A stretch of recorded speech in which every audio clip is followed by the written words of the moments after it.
fé. Você e eu, hoje, não podemos depender da igreja para sustentar a nossa fé. Nós não podemos depender dos líderes, pastores e anciãos para não perdermos a fé. Você e eu precisamos ter um relacionamento pessoal com o nosso Jesus. E pela comunhão pessoal com Ele diária, pelo estudo da Bíblia diariamente, nós devemos crescer no poder do Espírito Santo e sermos Elias modernos. O remanescente de Deus ainda existe. Pela graça de Deus, existe um remanescente para a glória de Deus. Aleluia. Na parte de segunda-feira, consequências previstas.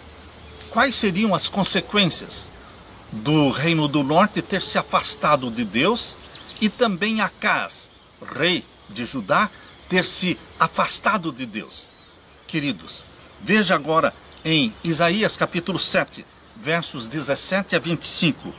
Tudo isso poderia ter sido evitado. Poderia ter sido evitado se Acás se apegasse e atendesse aos apelos de Deus feitos para ele. Aqui lemos em Isaías capítulo 7 e o verso 17 em diante. Mas o Senhor fará vir sobre ti e sobre o teu povo e sobre a casa de teu pai, pelo rei da Assíria, dias tais, quais nunca vieram, desde o dia em que Efraim se separou de Judá. Primeiro veio a destruição por Tiglat-Pileser III no ano 732, depois veio a destruição através de Salmaneser V em 722, quando ele deportou totalmente o povo do Reino do Norte para terras longínquas e eles nunca mais voltaram. Desapareceram as 10 tribos. Queridos, tudo isso poderia ter sido evitado? Sim. Deus estava disposto a perdoar. Deus estava disposto a socorrer o seu povo. E aqui lemos agora o verso 18. Porque há de acontecer que naquele dia assobiará o Senhor as moscas que há no extremo dos rios do Egito e as abelhas que andam na terra da Assíria. E virão e pousarão todas nos vales desertos e nas fendas das rochas e em todos os espinhos e em todas as florestas. Naquele dia rapará o Senhor com uma navalha alugada que está além do rio, isto é, com o rei da Assíria, a cabeça e os cabelos dos pés e até a barba totalmente tirará. Aqui, Deus está falando numa linguagem profética o que aconteceria para o Reino do Norte e também para o Reino do Sul. Aqui não era uma profecia somente para o Reino do Norte. Deus os desampararia. Deus permitiria que o rei da Assíria viesse e destruísse o Reino do Norte e também, no futuro, ele viria para destruir o Reino do Sul. Queridos, Deus adverte, Deus aconselha. E nós, às vezes, endurecemos o nosso coração. Não ouvimos os conselhos de Deus para a salvação da nossa família. E o verso 21, e sucederá naquele dia que alguém criará uma vaca e 2 ovelhas. E acontecerá que por causa da abundância do leite que elas hão de dar, comerá manteiga e mel comerá todo aquele que ficar de resto no meio da terra.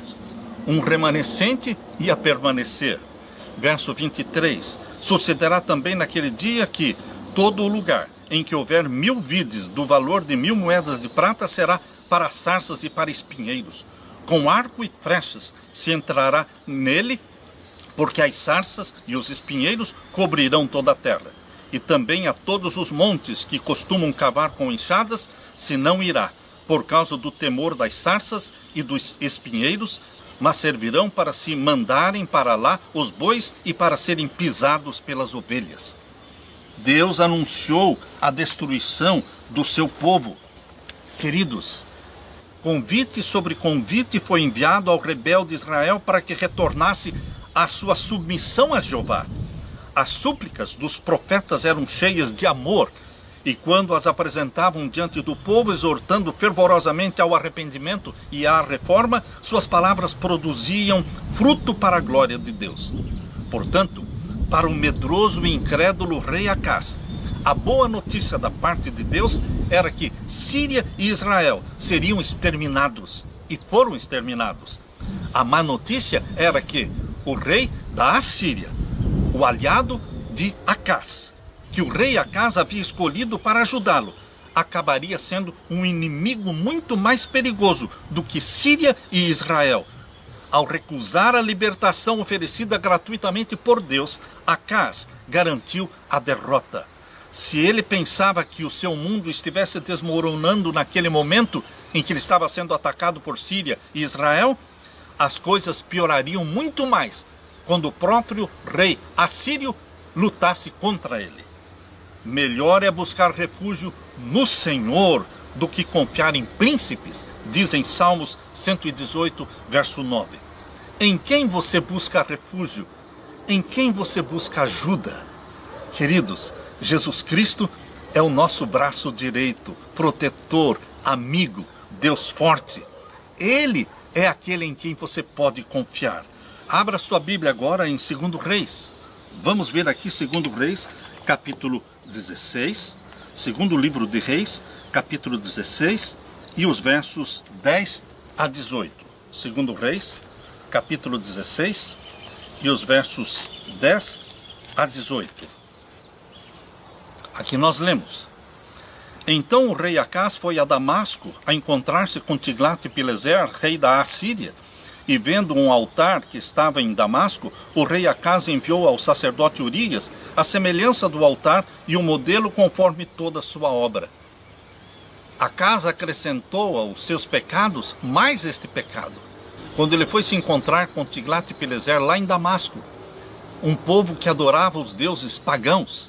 Ele viu lá um altar bonito, e ele ficou impressionado com aquele altar. E ele, em vez de recusar as divindades pagãs, ele mandou o sacerdote construir lá em Jerusalém um altar semelhante ao que ele viu em Damasco. E o verso 11 diz: E Urias, o sacerdote, edificou um altar conforme tudo o que o rei Acaz tinha ordenado de Damasco.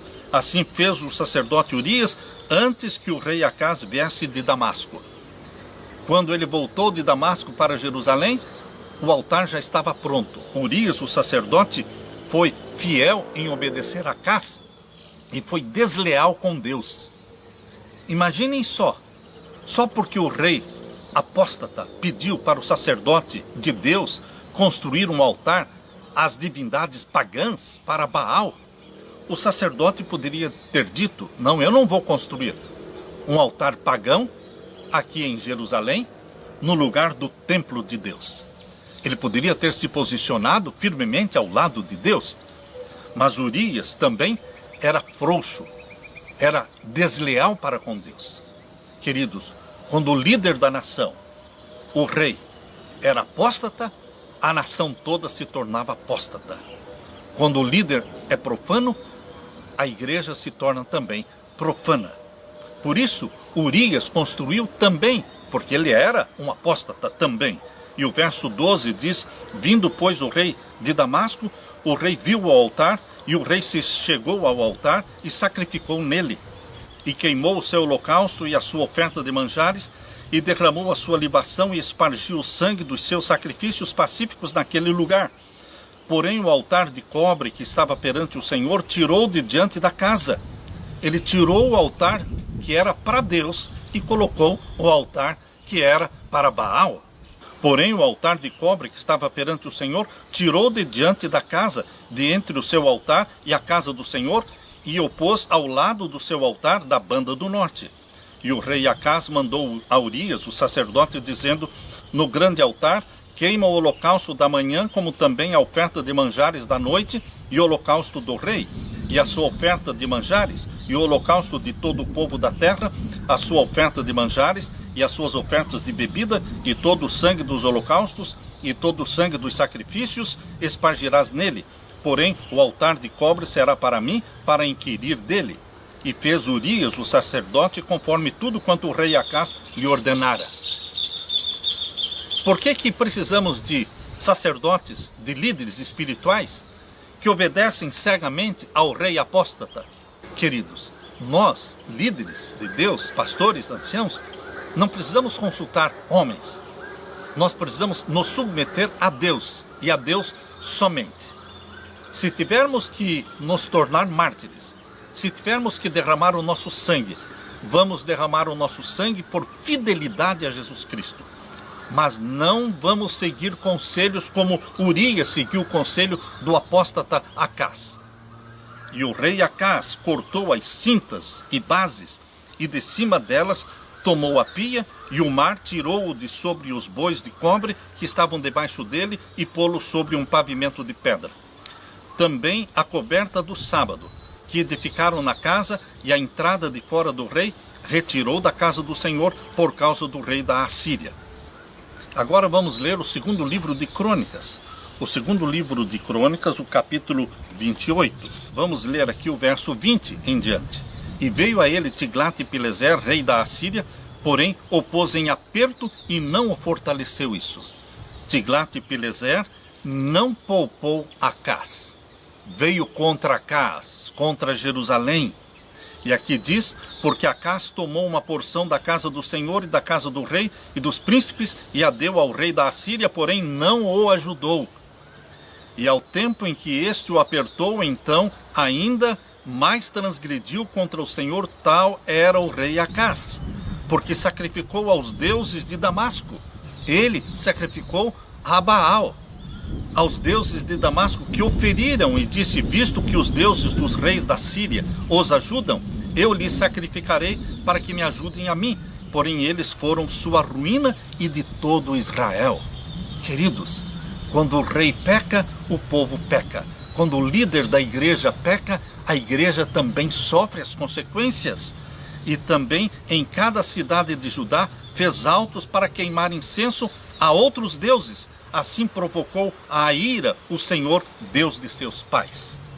Hoje é tempo de reavivamento e de reforma. Deus quer que o seu povo se volte a Ele. Hoje o povo de Deus está enfrentando as mesmas ameaças de apostasia. Igreja de Laodiceia, a profecia diz que é uma igreja morna.